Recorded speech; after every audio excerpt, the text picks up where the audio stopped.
好，刚刚大家看到这些是我的一些街头摄影作品。因为我的一个拍摄习惯没有说是边拍边讲，因为我要是边拍边讲的话，可能就是转瞬即逝的一个拍摄机会可能就流失掉了。所以我一般就是，在拍摄过程我是不会讲的，我就是很快速的一个抓拍。很快速的一个抓拍，至于就是说在拍摄的时候，我的一些相机的参数设置，像我用的是一个尼康的 Z5 一代相机，但是镜头是35或28毫米或50毫米，基本就是这么几个镜头。拍摄的参数我一般就是放在白天的话 ，F 值一般是在8.0以上最低是8.0。再一个速度和 ISO 是有时间会设成自动，有时间是那个手动。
在这一个影片里面是拍摄地点是在中国西北的一个小城里面，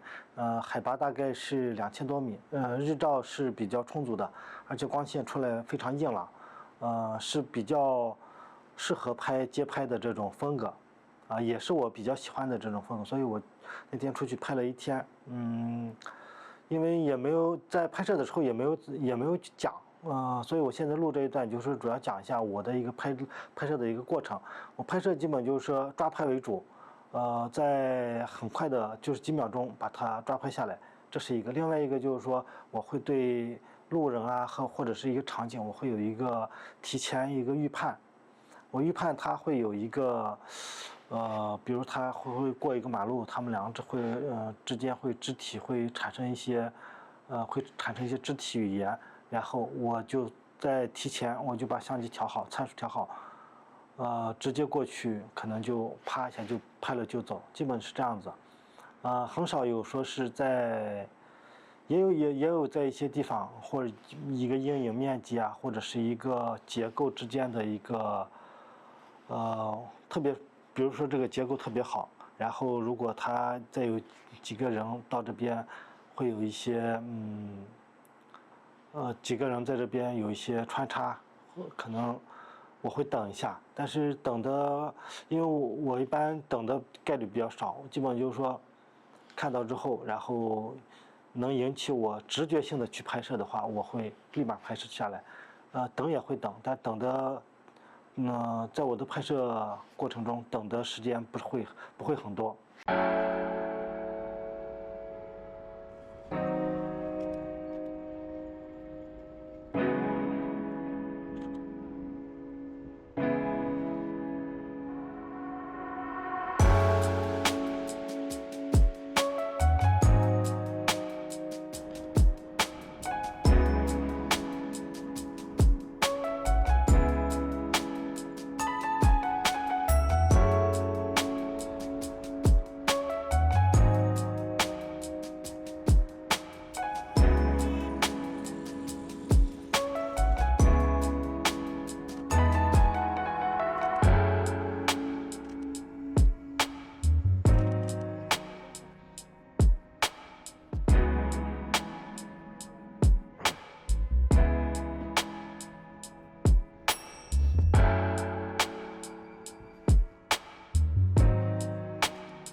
更多的可能就是说边走边拍，基本每天如果出去的话，基本会走到10公里左右，这样去一个拍摄过程。大家如果喜欢我的影片的话，可以给我点赞，然后鼓励一下我。再一个就是可以订阅我的频道。如果对我的影片或者照片有一些建议的话，可以在评论区直接告诉我。非常感谢大家，谢谢。